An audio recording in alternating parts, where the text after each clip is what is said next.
to Off Center for the Dramatic Arts.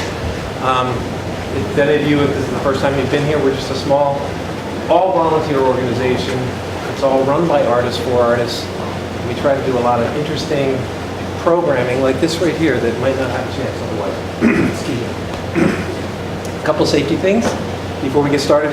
The fastest way out in the case of an emergency is the back door to get right to the street back there. You can also go out this way. Please silence your cell phones and any of your devices. And welcome to A Midsummer Night's Dream.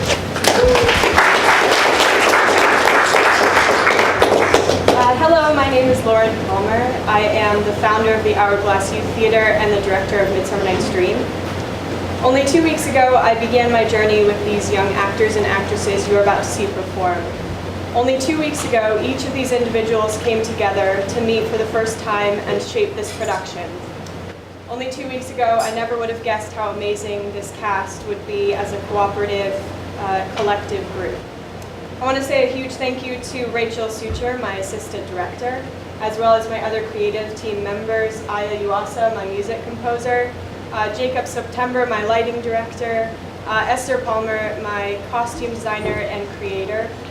I'd like to also thank the Off Center for sponsoring the show and making this opportunity happen. Lastly, I want to thank all the parents who have helped out with transportation to rehearsals, concessions, and supporting your actors and actresses. And thank you to all my cast and crew. I'm so proud of each and every one of you. Ever since I was a little girl, I've had a huge imagination. I created worlds in my mind and kingdoms in my heart, all places to process what was happening in the world around me. As a novel writer, I have always been in awe of the truth the imagination presents, however lacking in reality it may be. In many ways, my imagination and the characters and worlds I have created in my mind have defined me. Technology has evolved in the past many years, starting especially with the Victorian era and the birth of the modern world. As this technology has grown, we have gained more communication and connection with the world as a whole, but we have also lost some of the simple gifts in life that do not require technology. Being on our phones and computers all day, mindlessly watching TV in the evenings, constantly having audio on, means that we don't have time anymore to sit down and write or paint or create, all the things that foster our imagination. The imagination, in some ways, is our most powerful gift. We have the ability to create something that doesn't exist yet. We have the power, through the imagination, to look into the future. We are able to imagine what peace could look like, and therefore to start working towards it. Through the imagination, we manifest what we will become. This production is a reflection of all these things, the power of the imagination to transform and to create, affecting not only what we think, but what we do. We want to welcome you to the wild and wonderful world of the imagination. Come enter the city of Athens and the forest of the fairies. We hope you enjoy the show.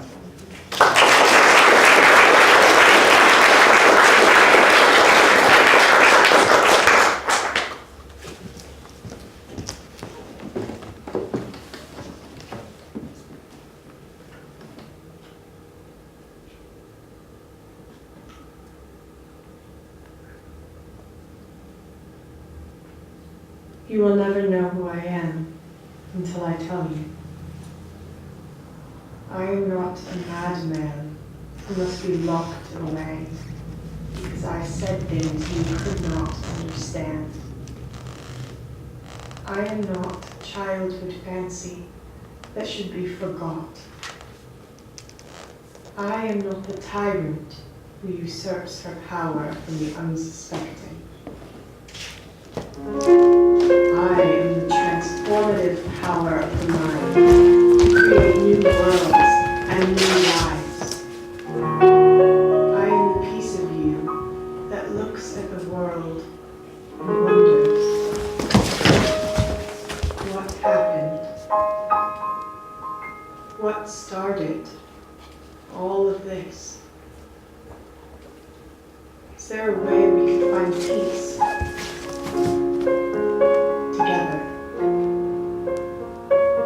I am the invisible force that greets you each time you open a book, or write a poem, or sing a song.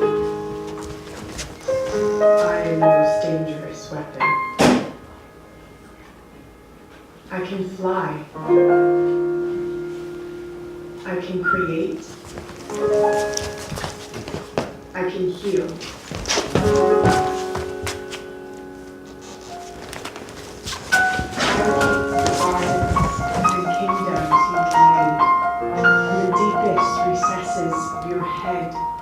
And your heart that reminds you of what used to be and what could become.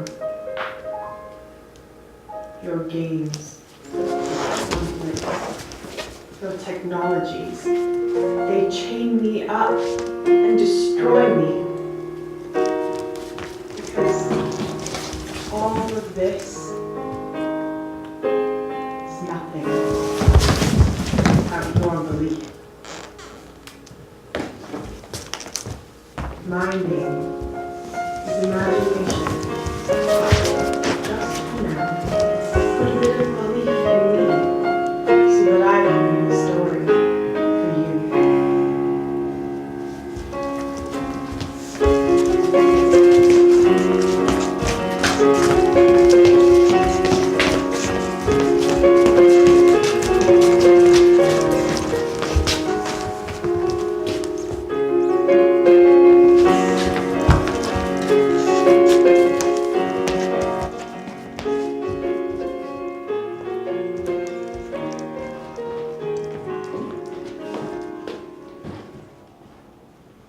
What is that you say? Who am I, you ask? I am that merry wanderer of the night. Robin Goodfellow I am by name. I jest to Oberon and make him smile, when I a fat and bean-fed horse beguile, neighing in the likeness of a filly foal, and sometimes lurk I in a gossip's bowl, in very likeness of a roasted crab, and when she drinks, against her lips I bob, and upon her withered dew-lap pour the ale, the wisest aunt telling the saddest tale. Sometime for a 3-foot stool mistaketh me, then slip I from her bum, down topples she, and Taylor cries, then fall into a cough, and the whole choir hold their hips and laugh, and no accent in their mirth, and sneeze and swear. A merrier hour was never wasted there. Now, fair Hippolyta, on nuptial hour draws at pace. 4 happy days bring in another moon. 4 days will quickly steep themselves in night. 4 nights will quickly dream away the time. Hippolyta, I wooed thee with my sword and won thy love doing the injuries, but I shall wed thee in another key. Happy be Theseus, our renowned Duke. Thanks, good Aegeus, what's the news with thee? Full of vexation come I, with complaint against my child, my daughter Hermia. Stand forth, Demetrius. My noble lord, this man hath my consent to marry her. Stand forth, Lysander. And my gracious Duke, this man hath bewitched the bosom of my child, stolen the impression of her fantasy, turned her obedience, which is due to me, to stubborn harshness. And be it so, she will not here before your grace consent to marry with Demetrius. I beg the ancient law of Athens. As she is mine, I may dispose of her, which shall be either to this man or to her death, according to our law, immediately provided in that case. What say you, fair Hermia? Be advised, fair maid, to you your father should be as a god. Demetrius is a worthy gentleman. So is Lysander. I do entreat your grace to pardon me. I know not by what power I am made bold in such a presence here to plead my thoughts. But I beseech your grace that I may know the worst that may befall me in this case if I refuse to wed Demetrius. Either to die the death or abjure forever the society of men. Or wed Demeter. To live a barren sister all your life. Therefore, fair Hermia, look your own, fit your fancies to your father's will. Therefore, fair Hermia, know of your youth, examine well your blood. So will I grow, so live, so die, my lord. Take time to pause, and by the next new moon, our wedding day, either prepare to die for disobedience of your father's will, or wed Demetrius as he would, on Diana's altar protest, for I, austerity and single life. Relent, sweet Hermia, and Lysander. Yield thy praise title to my certain right. You have a father's love, Demetrius. Let me have Hermes. Do you marry him? Scornful Lysander. I am, my lord, as well derived as he. As well possessed, my love is more than his. and which is more than all these boasts can be. I am beloved of beauteous Hermia. Why should I not then prosecute my right? Let Demetrius, all of voted to his head, and went wooing Trinetter's daughter Helena, and won her soul. Now she, sweet lady, dotes upon this spotted and inconstant man. I must confess I have heard so much. But Demetrius, come, and Aegeus, I have some private schooling for you both. For you, fair Hermia, look your arm yourself to fit your fancies to your father's will, or else the law of Athens yields ye up. With duty and desire we follow you.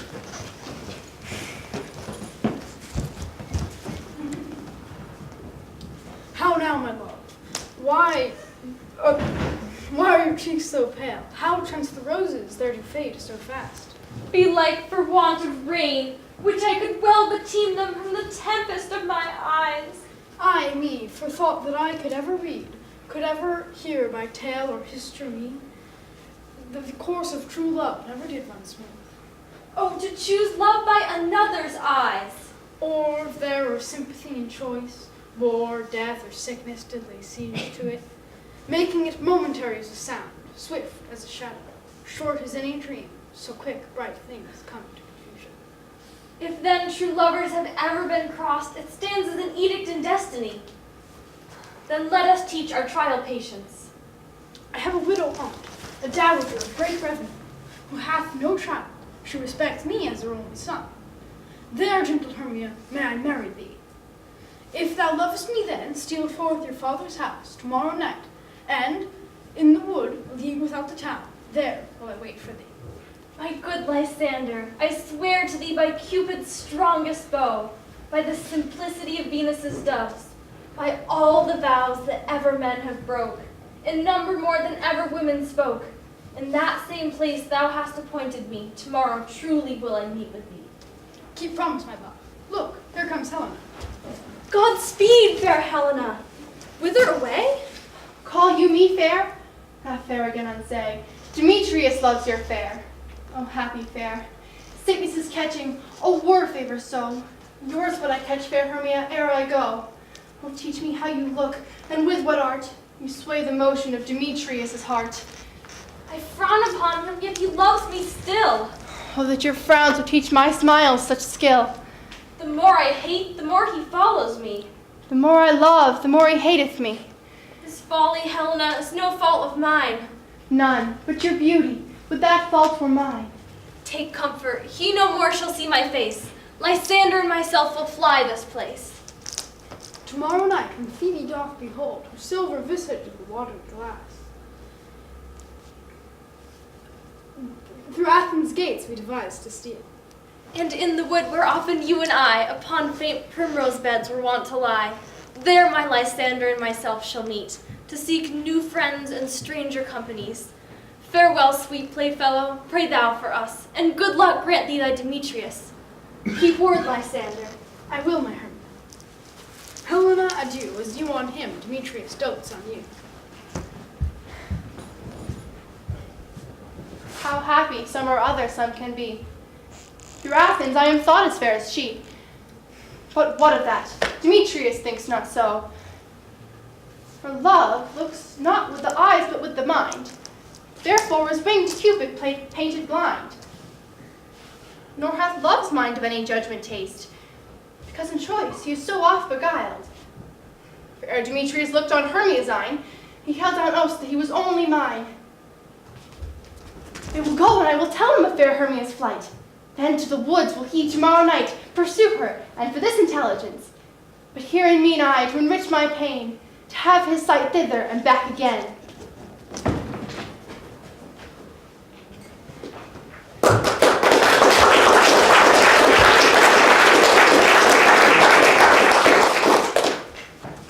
Is all our company here? You're best to call them generally man by man according to the script. Here's the scroll with every man's name on, which is thought fit through all Athens to play in our interlude before the Duke and Duchess on their wedding day at night. First, good Peter Quince, say what the play treats on. Mary, our play is the most lamentable comedy and most cruel death of Pyramus and Thisbe. A very good piece of work, I assure you, and a merry. Now, good Peter Quince, call forth your actors by the scroll. Masters, spread yourselves. Answer as I call you. Nick Bottom the Weaver. You, Nick Bottom, are set down for Pyramus. What is Pyramus? A lover or a tyrant? A lover that kills himself most gallant for love. I could play Hourglass rarely. The raging rocks and shivering shocks shall break the locks of prison gates. Francis, flute the chimney sweep. Here, good Peter Quince.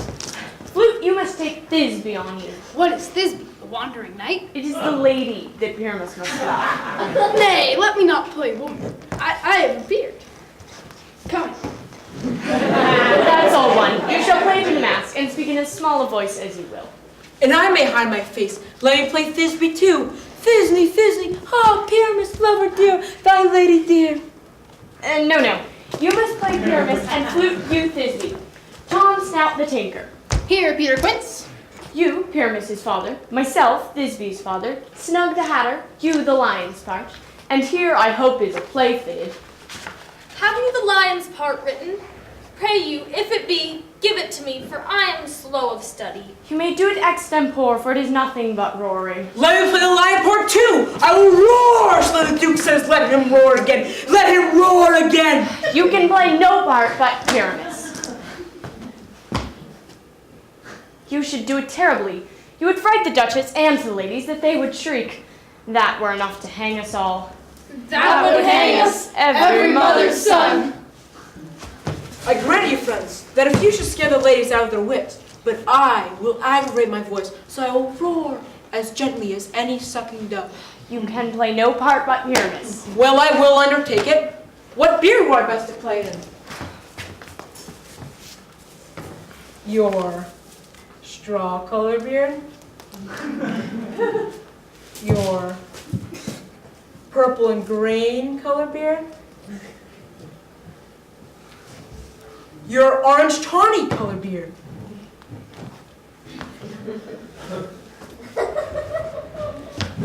Your French crown color beard? Your perfect white? Some of your French crowns have no hair at all.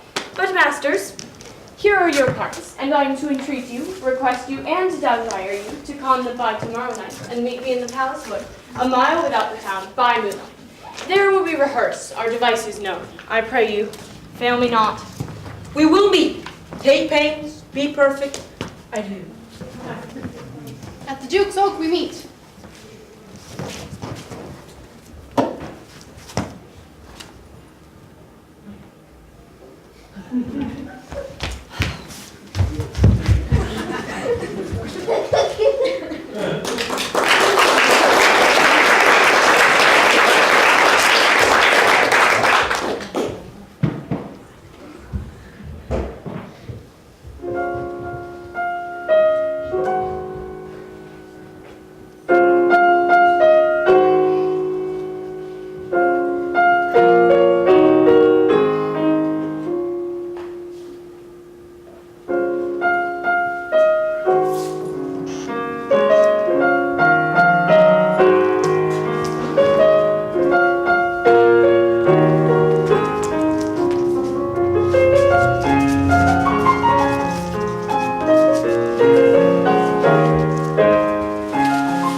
Take heed, the queen come not within his sight, for Oberon is passing, fell in draught, because that she as her attendant hath, a lovely boy stolen from an Indian king, and jealous Oberon would have the child, knight of his train, to trace the forest wild. And now they never meet, in grove or green, by fountains clear or spangled starlight sheen. But room, here comes Oberon. Ill met by moonlight, proud Titania. What, jealous Oberon? Tarry, rash, wanton, am I not thy lord? For shame, Titania. These are the forgeries of jealousy, and never since the middle summer spring met we on hill, in dale, forest or mead, by paved fountain or by rushy brook. But with thy brawls thou hast disturbed our sport. Therefore the winds piping to us in vain, as in revenge have sucked up from the sea contagious fogs, which falling in the land have every pelting river made so proud that they have overborne their continents. The ox hath therefore stretched his yoke in vain, the ploughman lost his sweat, and the grain corn hath rotted ere his youth attained a beard. The fold stands empty in the drowned field, and crows are fatted with the murrian flock. The human mortals want their winter cheer. No night is now with hymn or carol blessed, and through this distemperature we see the seasons alter. The hoary-headed frosts, far in the fresh lap of the crimson rose, is as in mockery set. The spring, the summer, the childing autumn, angry winter change their wonted liveries, and the mazed world, by their increase, now knows not which is which. And this same progeny of evils comes from our debate, from our dissension. We are their parents and original. Do you amend it then? It lies with you. I do but beg the little changeling boy to be my henchman. Set your heart at rest. The fairyland buys not the child of me. His mother was a votaress of my order. Full often hath she gossiped by my side. But she, being mortal, of that boy did die. And for her sake do I rear up her boy. And for her sake I will not part with him. How long within these woods do you intend to stay? Perchance till after Theseus's wedding day. If you'll patiently dance in our round and see our moonlight revels, go with us. If not, shun me, and I will spare your haunts. Give me the boy, and I shall go with thee. Not for thy fairy kingdom. We shall chide downright if I longer stay. Go that way. My gentle Puck, come hither. Thou rememberest since once I sat upon a promontory and heard a mermaid on Dolphin's back? I remember. That very time I saw, but thou couldst not. Cupid, all armed, a certain aim he took, and loosed his love shaft smartly from his bow, as it should pierce 100,000 hearts. Yet marked I where the bolt of Cupid fell. It fell upon a little western flower, before milk white, now purple with love's wounds, and the maidens call it love in idleness. Fetch me that flower that herb I shewed thee once. The juice of it on sleeping eyelids lay, will make any man or woman madly dote upon the next living creature that it sees. I'll put a girdle around the earth in 40 minutes. Having once this juice, I'll watch Titania while she's asleep, and drop the liquor of it in her eyes. The next thing she waking looks upon, be it lion, bear, wolf, or bull, she shall pursue it with the soul of love. I'll make her render up her page to me. But who comes here? I'm invisible, and I shall overhear their conference. Where is my sinner, fair Maria? You draw me, you hard-hearted adamant, and yet you draw not iron, for my heart is as true as steel. Do I entice you? Do I speak you fair? Or rather, do I not in plainest truth tell you I do not, nor I cannot love you? Even for that do I love you the more. Neglect me, lose me, only give me leave, unworthy as I am to follow you. I am sick when I look on thee. And I am sick when I look not on you. I will run from thee and hide me in the brakes, and leave thee to the mercy of wild beasts. The wildest hath not such a heart as you. I will not stay thy questions. Let me go! I will follow thee and make a heaven of hell, to die upon the hand I love so well. Very well, nymph. He do leave this grove. Thou shalt fly, and we shall seek thy love. Hast thou the flower there? Aye, there it is.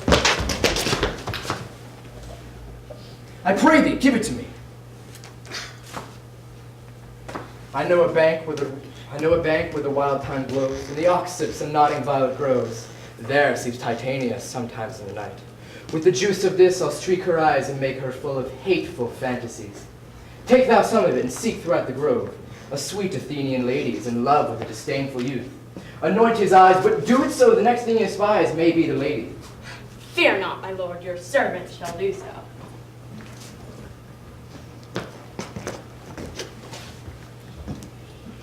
Come, now around and sing me now asleep, then to your offices and let me rest.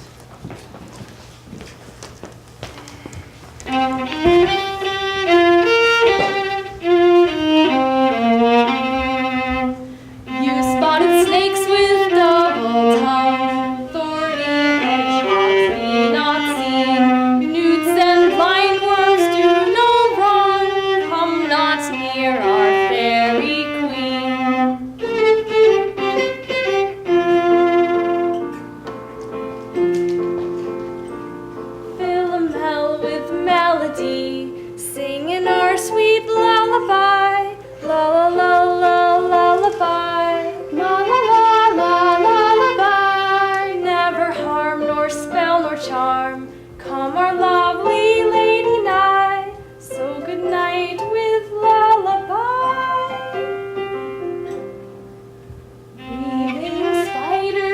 am not here. Hence, you long-legged spinners, hence. Beetles black, approach not near. Worm nor snail do not offense.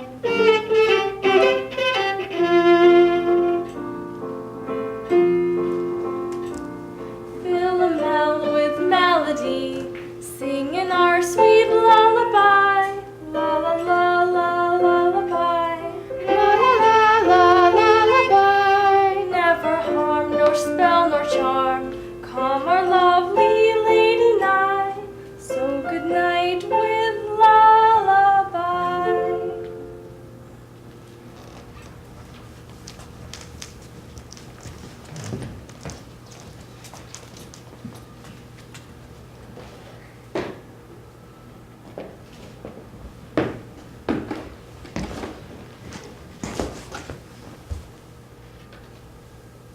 What thou seest when dost wake, do it for thy true love take. Be it ounce, cat, or bear, in the eye they shall appear. When thou wakest, it is thy dear. Wake when some vile thing is near.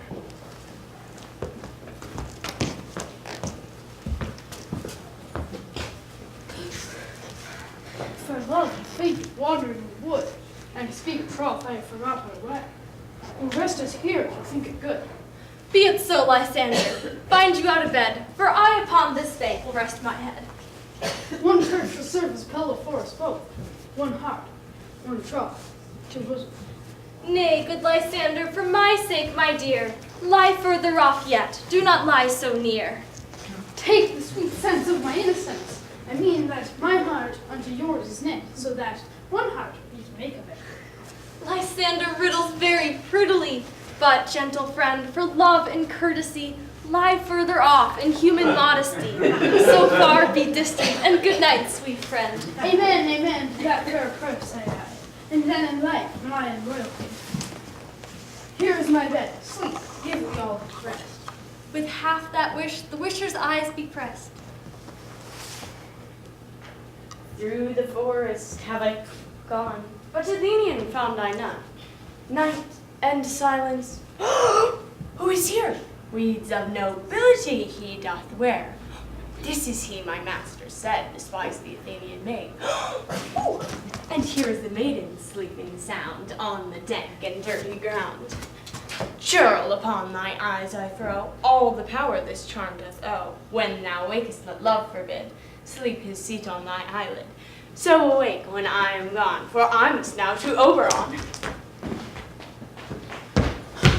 Stay, not thou kill me, sweet Demetrius. I charge thee hence, and do not haunt me thus. Wilt thou darkly leave me? Do not so. Stay on thy peril. I alone will go. Oh, I am out of breath from this fawn chase. The more my prayer, the lesser is my grace. Happy is Hermia, wheresoever she lies, for she hath blessed and attractive eyes. But who is here? Lysander, on the ground. Dead or asleep? I see no blood, no wound. Lysander, if you live, good sir, awake. And run through fire for thy sweet sake. Oh, where is Demetrius? So how fit a word is that vile name to perish on thy sword.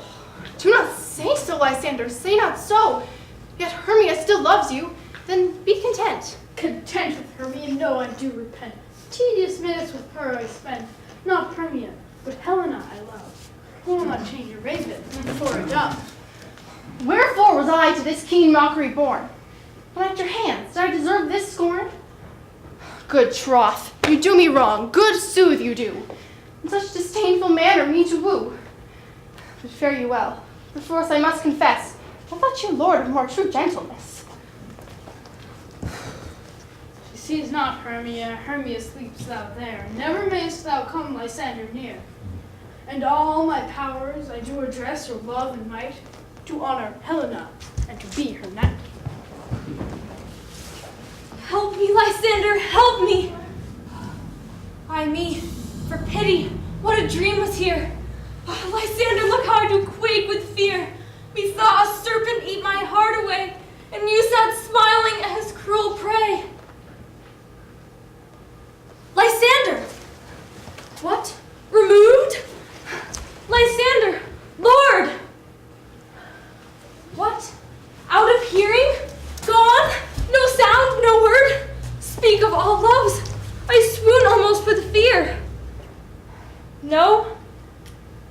shall perceive that you all not nigh. Either death or you will find immediately.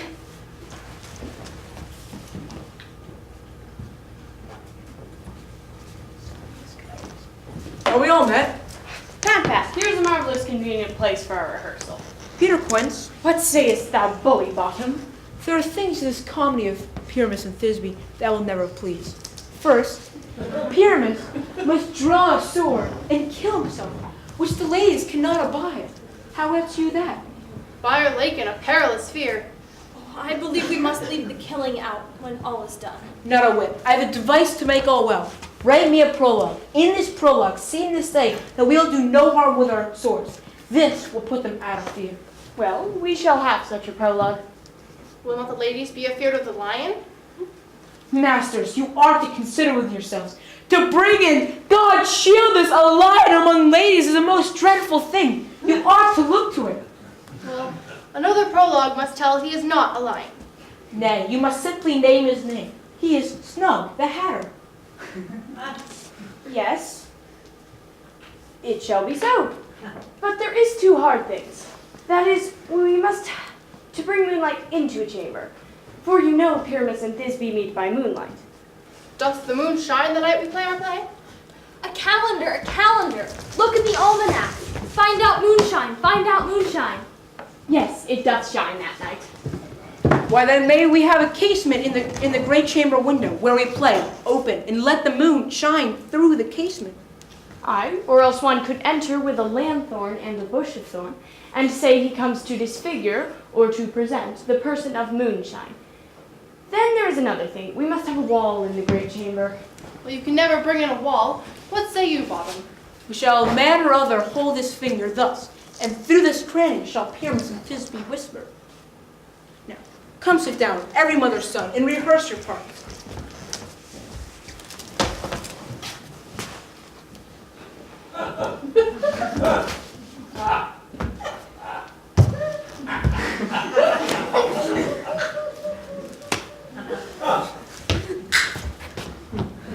Kempton Holmes finds have we swaggering here, so near the cradle of the fairy queen. What, a play toward? I'll be an auditor, an actor too, if I see cause. Speak, Pyramus, Thisbe stand forth. Thisbe, odious savor sweet. Odors. Odor, savor, sweet. So hath thy breath, my dearest Thisbe dear. But hark, a voice. Stranger Pyramus than e'er played here. Must I speak now? I married, must you? Oh, radiant Pyramus! Oh, lily white of hue! As true as truest horse, that net would never tire. I'll meet thee, Pyramus, at Ninny's tomb. Ninnis, too, man, you must not speak that yet. That you answer to Pyramus. You speak all your parts at once, cues and all. Pyramus, enter. Your cue is past. It is never tire. Oh, as truest horse, that yet would never tire. If I were fair, Thisbe, I were only fine. Oh, monstrous, so strange. We are haunted. Oh, pray masters, help! I'll follow you. I'll lead you about around, through bog, through bush, through brake, through briar. Sometime a horse I'll be, sometime a hound. And neigh, and bark, and grunt, and roar, and burn, like horse, hound, hog, bear, fire at every turn. Why do they run away? This is a knavery of them to make me afeard. Oh, Bottom, thou wert changed. What do I see on thee? Oh, bless thee, Bottom, bless thee. Thou art translated. I see their knavery. This is to make an ass of me, to frighten me if they could. But I will not stir from this place. I will walk up and down here, and I shall sing to let them know I am not afraid. Oh, so like of him, with orange tongue down, the also with so trim, the red with little quill. Angel wakes me from my cloud. The finch, the sparrow, the lark, the page so I pray thee, gentle mortal, sing ear is much enamored of thy note, and thy fair virtue's force perforce doth move me, on first view to say, to swear I love thee. Methinks, mistress, you should have little reason for that. And yet, to say the truth, reason and love keep little company together nowadays. Thou art as wise as thou art beautiful. Not so neither. But if I had wit enough to get out of this wood, I should have served my own turn. Out of this wood do not desire to go. Thou shalt remain here whether thou wilt or no. I am a spirit of no common rate. The summer still doth tend upon my state.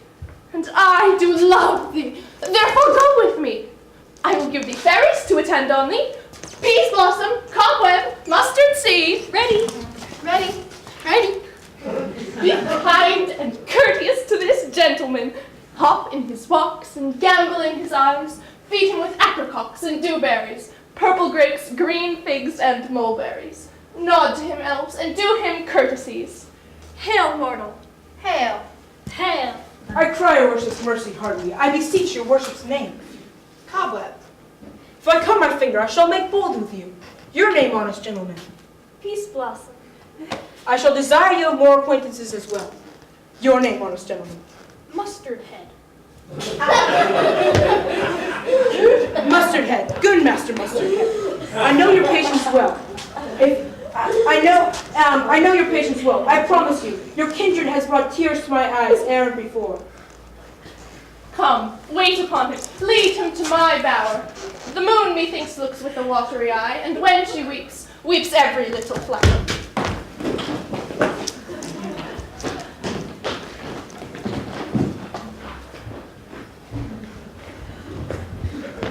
I wonder if Titania be awake. My mistress with the monster is in a life. A crew of patches, rude mechanicals that work for bread upon English stalls were met together to rehearse a play intended for great Theseus' nuptial day. The shallowest thick skin of that barren sort, who pyramids presented in their sport, forsook his scene and entered in a break, when I did him at this advantage take, an ass's knoll I fixed on his head, and his friends' assents, thus weak, made senseless things do them wrong. I led them on in this distracted fear, and left sweet pyramids translated there, when in that moment, so it came to pass, Titania waked, and straightway loved an ass. This falls out better than I could devise, but hast thou yet lashed the gentleman's eyes with love's juice as I did bid thee do? I took him sleeping, that is finished too. Stand close, this is the man. This is the one, but not this man.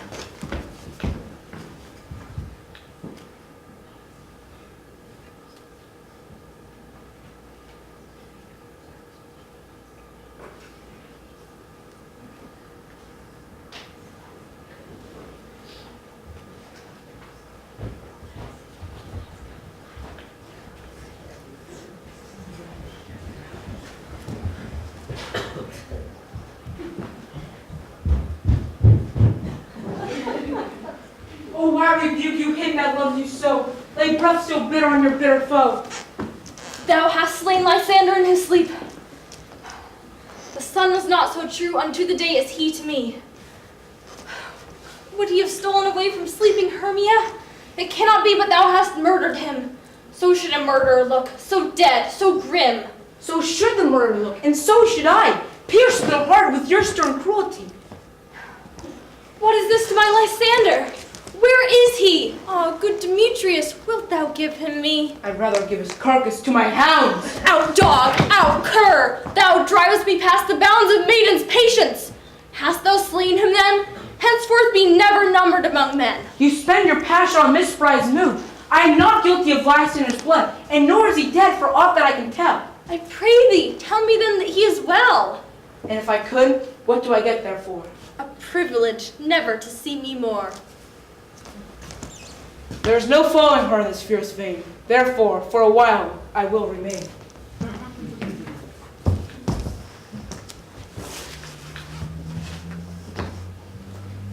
What hast thou done? Thou was mistaken quite, and laid love's juice on some true love's sight. Some true love turned false, not a false turns true. About the wind, go swifter than the wind. And Helena of Athens look thou find. By some illusion bring her here. I shall charm his eyes against her as she do appear. I go, look how I go, swifter than arrow from the Tartars go.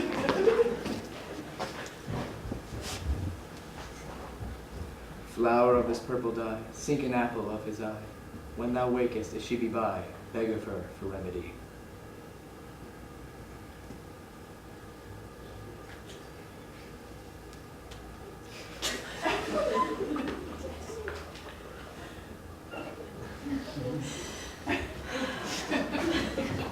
Captain of our fairy band, Helena is here at hand, and these, mistook by me, pleading for a lover's fee. Shall we their fond pageant see? Lord, what fools these mortals be! Stand aside, the noise they make will surely cause Demetrius to wake. Then we'll to it once woo one, and that's what needs to be sport alone. And those things do best please me, that befall preposterously. Why should you think that I woo in scorn? Scorn and derision never come in tears. Look, when I vow, I weep, and vows so born in their nativity, all truth appears. You do advance your cunning more and more. When truth kills truth, O devilish holy fray. If these vows are Hermia's, do you give her o'er? I had no judgment, and to her I swore. Nor none in my mind, now you give her o'er. Demetrius loves her, and loves not you. Oh, Helena, goddess nymph, perfect divine, to what my love shall I compare thine eye? Crystal is muddy, oh let me kiss this princess of white, this seal of bliss. Oh, spite, I see we're all bent set against me for your merriment. If you were civil and knew courtesy, you would not do me thus much injury. You both are rivals and love Hermia. And now, both are rivals to mock Helena, a trim exploit, a manly enterprise, to conjure tears up in poor maid's eyes. You are unkind, Demetrius. Be not so. For you love Hermia, this you know, I know. And, with all goodwill and all my heart, in Hermia's love I yield you up my part, and yours and Helena's to me bequeath, whom I do love, and will do till my death. Keep thy Hermia, I will none. If e'er I loved her, all that love is gone. My heart to her is but a guest well sojourned, and now to Helen is at home returned. Thou art not by mine eye, Lysander, found. Mine ear, I thank it, brought me to thy sound. But why unkindly didst thou leave me so? Why should he stay who love doth press to go? What love could press Lysander from my side? Lysander's love that would not let him bide. Fair Helena that mourned gilds the night, then all you fiery O's and eyes of light, why seekest thou me? Could not this make thee know the hate I bear thee made me leave thee so? You speak not as you think. It cannot be. Lo, she is one of this confederacy. I perceive they have conjoined all three to fashion this false sport in spite of me. Injurious Hermia, most ungrateful maid. Is all the counsel that we two have shared, the sisters' vows, the hours we have spent? Oh, is it all forgot? So we grope together, with two seeming bodies, but one heart. And will you rent our ancient love asunder, to join with men in scorning your poor friend? It's not friendly, it is not maidenly. I am amazed at your passionate words. I scorn you not. It seems that you scorn me. Have you not set Lysander, as in scorn, to follow me and praise my eyes and face? Made your other love, Demetrius, who even but now did spurn me with his foot, to call me goddess, nymph, divine, and rare, precious, celestial? I understand not what you mean by this. I do. Persever, counterfeit sad looks, make mouths upon me when I turn mine back, wink each at other, hold the sweet jest up. But fare you well, it's partly my own fault, which death or absence shall soon remedy. Stay gentle, fair Helena. Hear my excuse. My love, my life, my soul, fair Helena. Oh, excellent. Sweet, do not scorn her so. I say I love thee more than he can do. If thou say so, withdraw and prove it too. Quick, come! Lysander, where do tends all this? Away, hang off, thou cat, thou bird, vile thing. Let loose, or I will shake thee from me like a serpent. What change is this? Sweet love. Thy love, out, tawny Tartar, out, out, hated medicine, loathed potion hence. Do you not jest? Yes, Susan, so do you.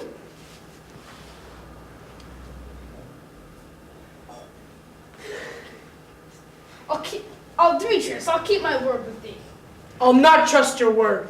What, shall I hurt her, kill her, strike her dead? Although I hate her, I will not harm herself. What? Can you do me greater harm than hate? Hate me? Wherefore, am I not Hermia? Are you not Lysander? Since night you loved me, yet since night you left me. I, by my life, never did desire to see thee more.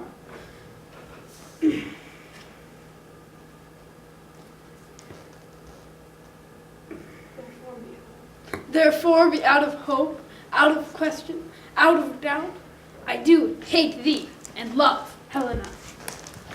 Oh me, you juggler, you canker blossom, you thief of love! What, have you come by night and stolen my love's heart from him? Have you no modesty, no maiden shame, no touch of bashfulness? But will you tear impatient answers from my gentle tongue? Fie, fie, you counterfeit, you puppet, you! Puppet, why so I that way goes the game? Now I perceive that she hath made compare between our statures. And are you grown so high in his esteem because I am so dwarfish and so low? How low am I? Speak! I am not yet so low, but that my nails can reach unto thine eyes. I pray you, though you mock me, gentlemen, let her not hurt me. I was never cursed. Let her not strike me. You perhaps may think because she is something lower than myself that I can match her. Lower, hark again! Good Hermia, do not be so bitter with me. I evermore did love you, Hermia, did keep your counsels, never wronged you. Save that and love unto Demetrius, I told him of your stealth into this wood. And so you will let me quiet go. To Athens will I bear my folly back, and follow you no further. Let me go. You see how simple and how fond I am? Why get you gone? Who is that hinders you? A foolish heart that I leave here behind. What, with Lysander? With Demetrius. Fear not, Helena, she shall not harm thee. No, she shall not, though you take her part. When she is angry, she is keen and shrewd. She was a vixen when she went to school. And though she be but little, she is fierce. Little, hark again! Get you gone, you dwarf, you bead, you acorn. Let her alone. Speak not of Helena. Take not her part. If thou dost intend to never show so little of love to her, I shall abide it. She holds me not. Now follow if thou darest to try whose right, in thine or mine, is most in Helena. Follow, nay, I'll go cheat my jowl. You, mistress, all this coil is long of you. Nay, go not back. I will not trust you. I no longer stay in your cursed company. Your hands than mine are quicker for a fray. My legs are longer though to run away. I am amazed and know not what to say. This is thy negligence. Believe me, King of Shadows, I missed it. Did you not tell me I should know the man by the gentleman's garments he had on? And so far, blameless proves my enterprise, that I have anointed a gentleman's eyes. Thou seest these lovers seek a place to fight. Hie therefore, Robin, overcast the night, and lead these testy rivals so astray, as one comes not in each other's way, till o'er their brows death counterfeiting sleep, and crush the herb in Lysander's eye. Take from hence all error of his might, and back to Athens shall the lovers wend, while I in this affair do thee employ to make your Indian boy. My fairy lord, this must be done with haste, for night's swift dragons do cut the clouds full fast, and yonder shines Aurora's harbinger. We are spirits of another sort, but with notwithstanding haste, make no delay. We may effect this business ere day. Up and down, I will lead them up and down. I am feared in field and town. Goblin, lead them up and down. Here comes one. Where art thou, proud Demetrius? Here, villain, drawn and ready. Where art thou? I am here. Follow me then to plainer ground. Lysander, speak again. Thou runaway, thou coward, where art thou fled? Come hither, I am here. Where art thou now? Follow my voice, we'll try no manhood here.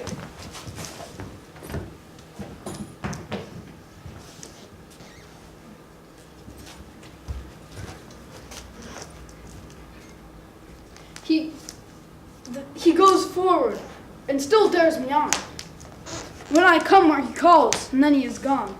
The villain is much lighter heeled than I, and I had fallen in dark and even way. Here will I rest me. Come, thou gentle day,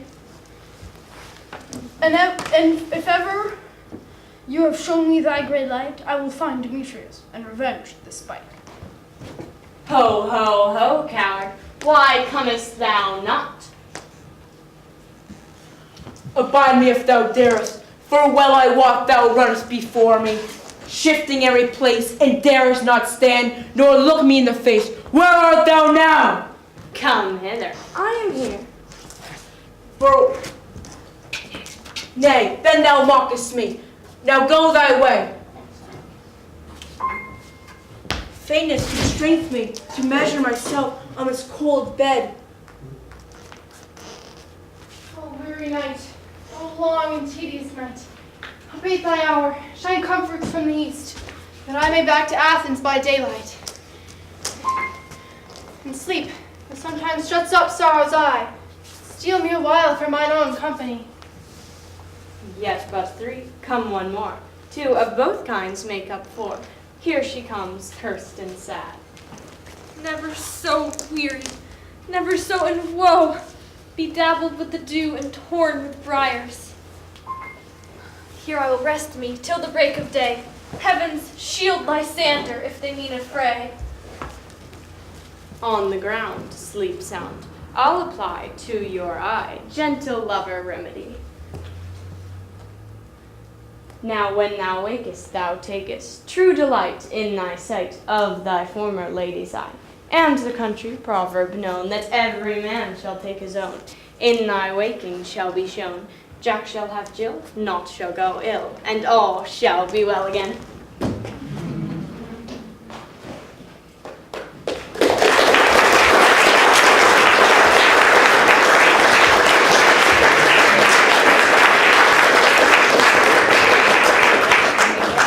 We'll now have a 15-minute intermission.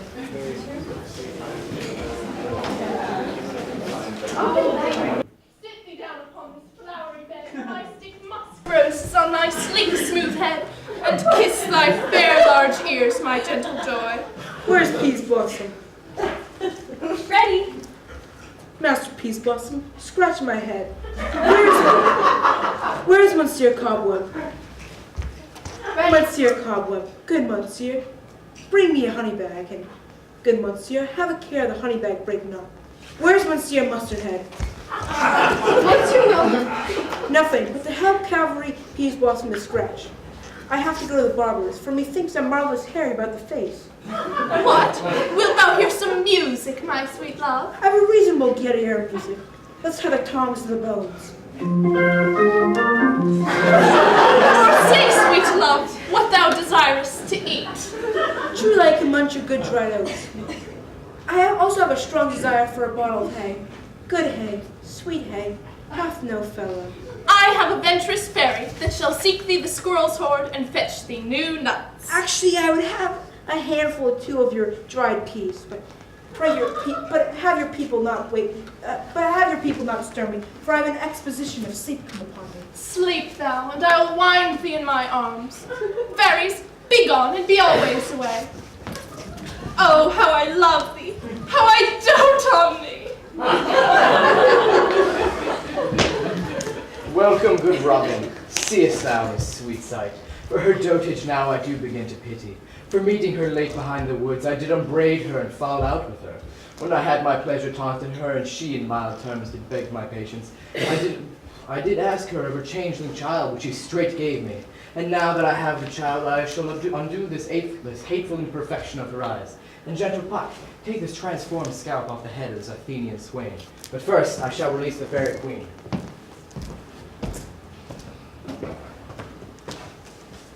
Be as thou wast wont to see as thou wast wont to see. Cupid's bud or Diana's power hath such force and blessed power. Now, awake, my sweet queen. My Oberon, what visions have I seen? Methought I was enamored of an ass. There lies your love. Oh! How came these things to pass? For how mine eyes do loathe his visage now. Silence a while. Robin, take off its head. Titania, music call. Music-ho, music such as charmeth sleep. Sound, music, come my queen, take hands with me and we'll rock the ground whereon these sleepers be.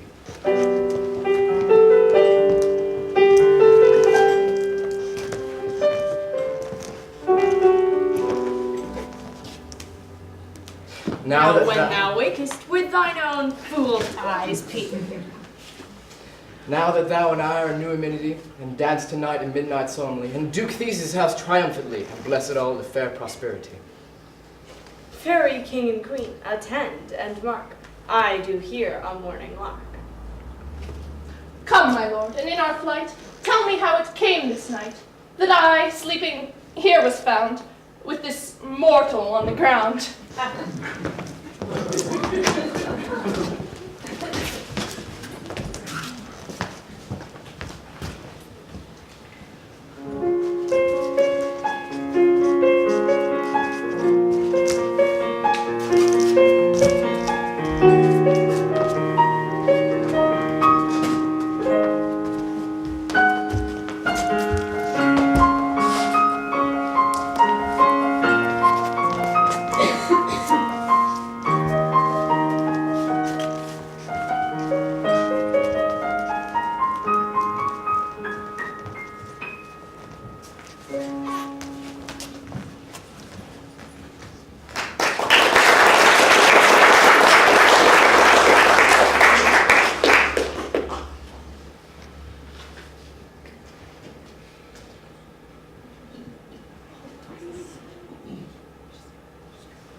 Go forth, one of you, find out the forester.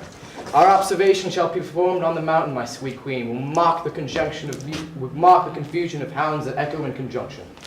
I was with Hercules and Cadmus once, when in the woods of Crete they bathed the bear with hounds of Sparta. Never did I hear such gallant chiding. I never heard so musical a discord, such sweet thunder.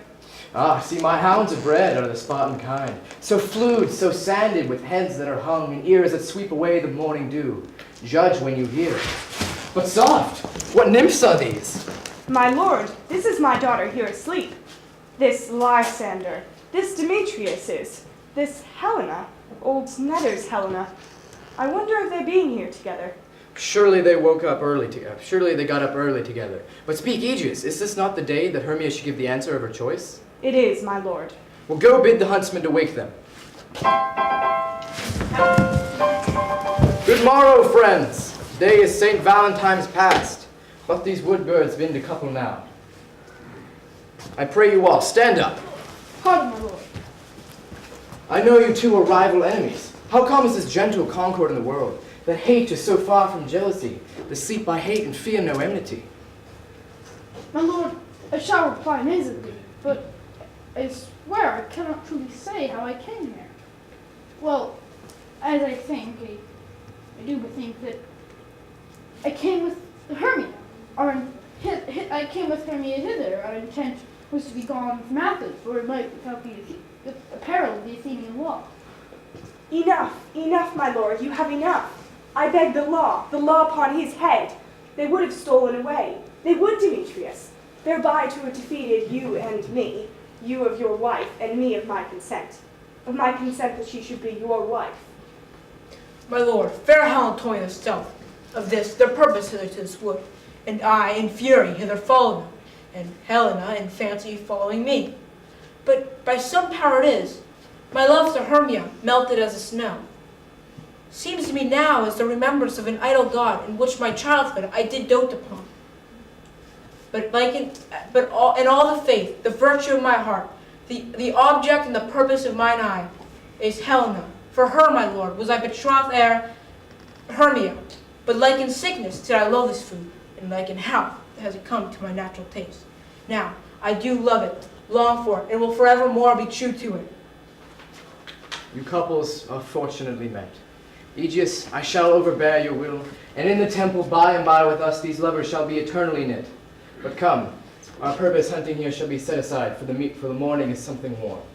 Away with us to Athens, 3 and 3. We'll hold a feast in great solemnity. Come, Theseus. These things seem small and undistinguishable. Methinks I see these things with parted eye, when everything seems double. So methinks I have found Demetrius like a jewel, mine own and not mine own. Seems to me that yet we sleep, we dream, and did not Oberon just invite us to bid us follow him? Yea, and my father. And Hippolyta. Now we are awake. Let us follow them, and by the way, let us recount our dreams.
When my cue comes calm, for I will awake.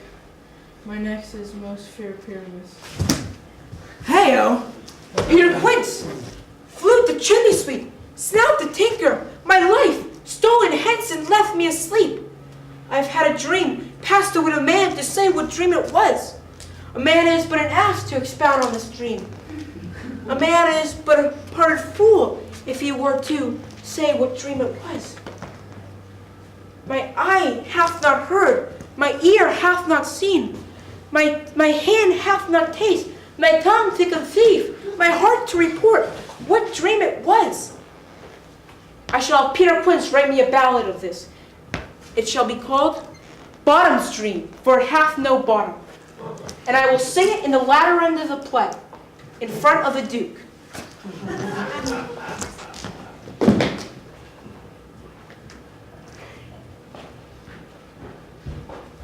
Have you sent to Bottom's house? Is he come home yet? He cannot be heard of. Out of doubt he is transported. If he comes not, the play is marred. It goes not forward, doth it? It is not possible. You have not a man in all Athens able to discharge Pyramus, but he. Yes, he is simply the best wit of any handicraft man. Yea, and the best person too. And he is a very paramour for his sweet voice. You must say paragon. A paramour is, God bless us, think not.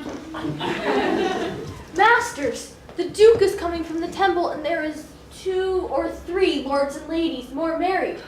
If our sport had gone forward, we had all been made men. Oh, sweet bully Bottom. Thus he had lost 6pence a day. He could have not lost 6pence a day during his life, and the Duke had not given him 6pence a day for playing Pyramus. Oh, I'll be hanged. He would have deserved it. 6pence a day and Pyramus or nothing. Where are these lads? Where are these hearts? Bottom! O most courageous day, O most happy hour. I'm to discourse wonders, but ask me not what, for if I tell you I am no true Athenian, now I shall tell you just as it fell out. Let us hear, sweet Bottom. Not a word of me. All that I will tell you is the Duke hath done. Get your apparel together, meet present at the palace, and every man look over his part. The short and long is, our play is preferred. Now, no, and at most, dear actors, eat no onions nor garlic, for we are to utter sweetbread. But I do not doubt but to hear him say, it is a sweet comedy. Now away, go away!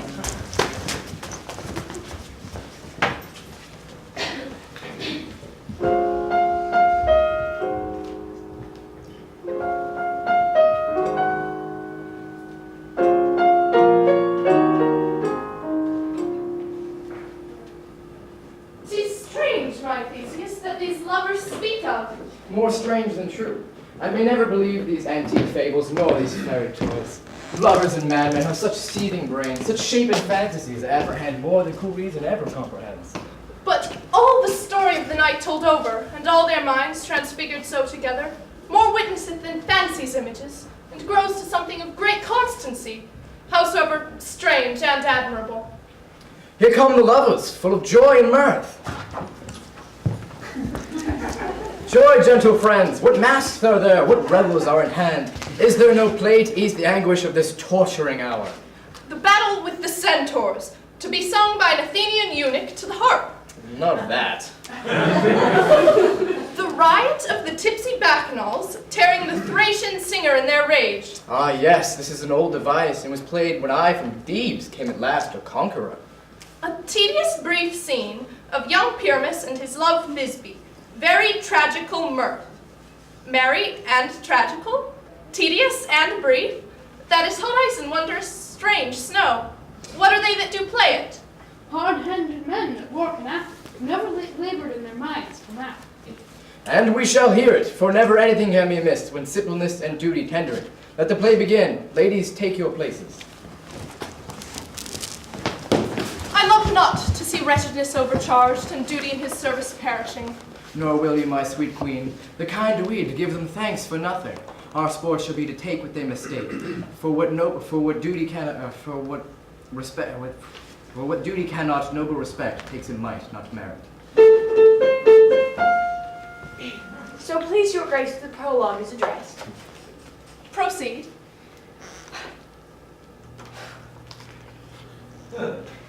If we offend, it is with our good will. That you should think we come not to offend, but with good will, to show our simple skill, that is the true beginning of our end. All for your delight we are not here, that you should here repent you. The actors are at hand, and by their show you know all that you are like to know. This fellow doth not stand upon points. A good warm, my lord. It's not enough to speak, but to speak true. Indeed, he hath played on his prologue like a child on a recorder, a sound but not in government. His speech was like a tangled chain. Nothing impaired, but all disordered. Who is next? Gentles, perchance you wonder at this show, but wonder on till truth make all things plain. This man is Pyramus, if he would know. This beauteous lady Thisbe is certain. This man, with lime and rough cast, doth present wall, that vile wall which did these lovers sunder. And through wall's chink, they are content to whisper, to the which let no man wonder. Also this man, with lanthorn, dog, and bush of thorn, presenteth moonshine, this grisly beast, which lion hight by name. The trusty Thisbe, coming first by night, did scare away, or rather did affright. And as she fled, her mantle she did fall, which lion with bloody mouth did stain. Anon comes Pyramus, sweet youth and tall, and finds his trusty Thisbe's mantle slain, whereabout with blade, with bloody blameful blade, he bravely broached his boiling bloody breast. And Thisbe, tarrying in mulberry shade, his dagger drew and died. For all the rest, let lion, moonshine, wall, and lovers twain, at large discourse, while here they do remain. I wonder if the lion be to speak. One line may, many asses do. Thus, in this same interlude it doth befall, that I, one snout by name, present a wall. And such a wall as I would have you think, had in it a crannied hole or chink, through which the lovers, Pyramus and Thisbe, did whisper oft and very secretly. Do you require lime and hair to speak there?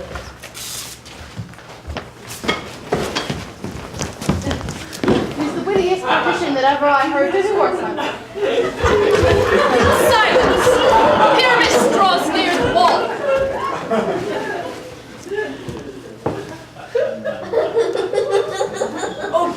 night with hue so black. I'm afraid my Thisbe's promise is forgot. And thou, oh wall, oh sweet, oh lovely wall, show me thy chink to blink through with mine eye. Thanks, courteous wall. Jove shield you well for this. But what's that, see I? No Thisbe do I see? Oh, wicked wall, through whom I see no bliss. The wall, methinks, being sensible, should curse. In truth, sir, he should not. See no bliss is Thisbe's hue. Yonder she comes. Oh, wall, often hast thou heard my moans, parting fair Pyramus and me. My cherry lips have often kissed thy cheek. I see a voice, now to the chink, to spy. But I hear a face. Thisbe! My love? Thou art my love, I think. Think what thou wilt, I am thy lover's grace, and like Lymander am I trusty still. And I like Helen, till the fates me kill. Kiss me through this hole, this vile wall. I kiss the wall, not your lips, no. Meet me at Ninny's tomb. Meet me straightway. Tide life, tide death, I come without delay. Thus have I wall my part discharged so, and being done, thus wall away doth go.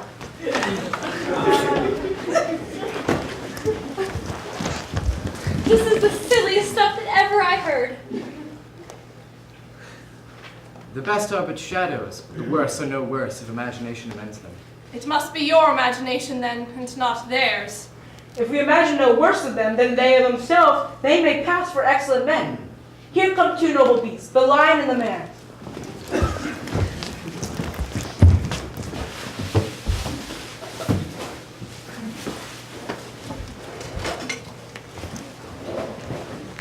You, ladies, you, whose gentle hearts do fear the smallest monstrous mouse that creeps on floor, may both quake and tremble here, when lion rough and wildest rage doth roar. Then know that I, one Snug the Hatter, am a lion fell, nor else no lion's dam. A very gentle beast, of good conscience. Yes, and a goose for his discretion. Not so, my lord. For his valor cannot carry his discretion, and the fox carries the goose. Yes, but the goose carries not the fox. Silence, the moon approaches.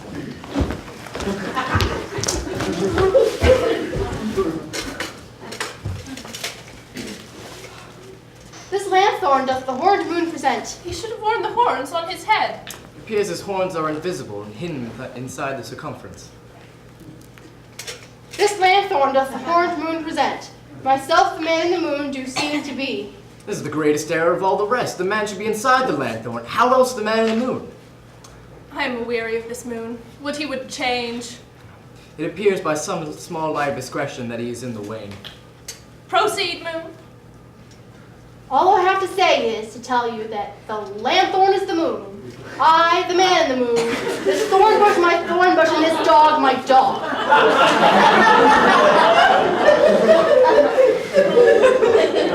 Enter Thisbe.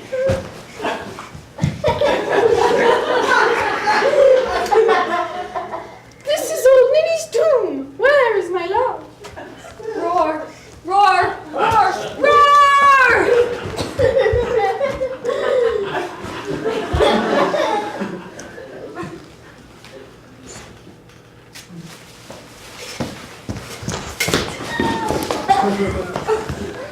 Well roared, lion. Well run, Thisbe. Well shown, moon. Truly the moon shines with a good grace. And here comes Pyramus.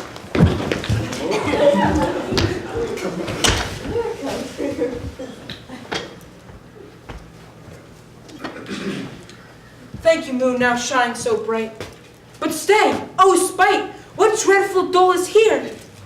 Eyes, do you see? How can it be?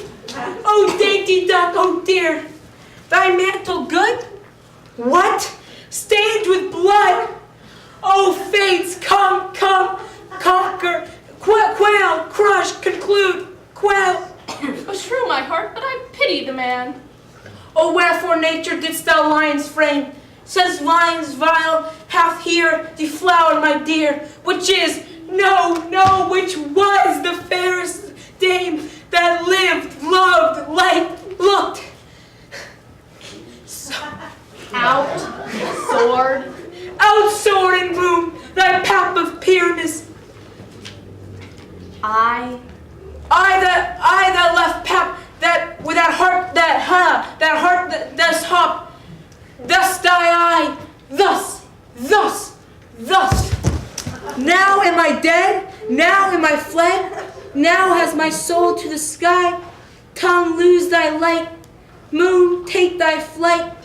Now die.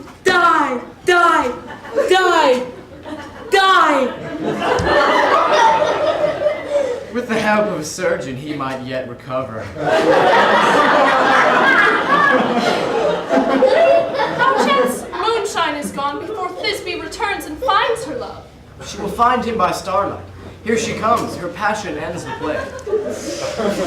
Methinks she should not use a long one for such as Pyramus. I hope she will be brief. What? Asleep? My love? What? Dead? My dove? Oh, Pyramus, arise. Speak, quite dumb. Oh, these yellow cowslip cheeks, this cherry nose, are gone. His eyes were as green as leaves.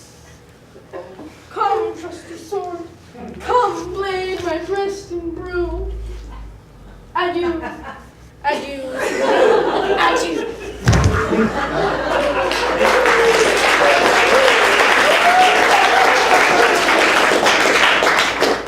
Lion and moonshine are left to bury the dead. Aye, and wall too.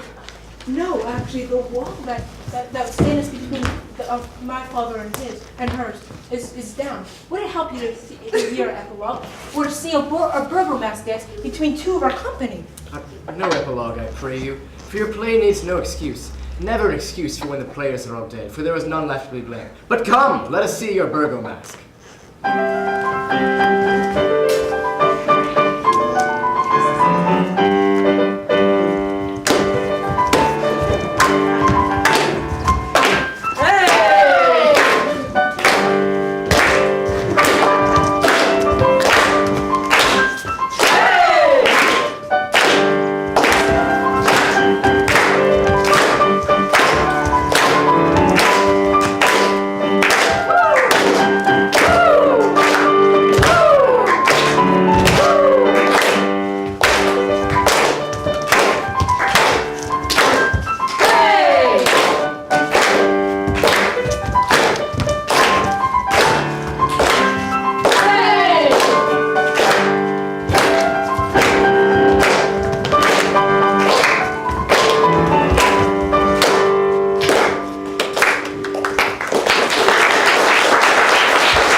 The iron tongue of midnight hath told 12. Lovers to bed, 'tis almost fairy time.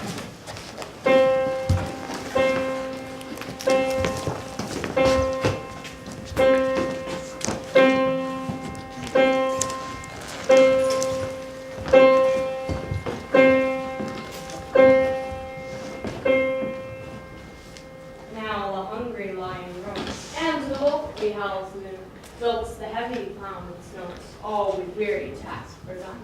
Now the wasted brands do glow, and the screech owl screeching loud puts the wretch that lies in woe in remembrance of a shroud. Now it is the time of night, and we fairies that do run now our frolic. Not a mouse shall disturb this hallowed house. I am sent with broom before to sweep the dust behind the door.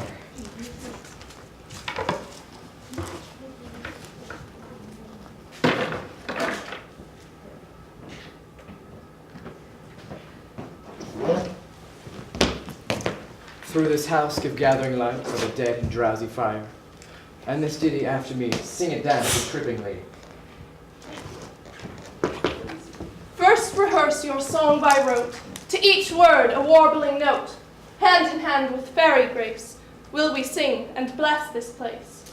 Meet me by the break of day, each fairy make no stray. Through this house Ye through this house each fairy stray, and several chamber blessed, and through this palace make no stray. Meet me all by the break of day.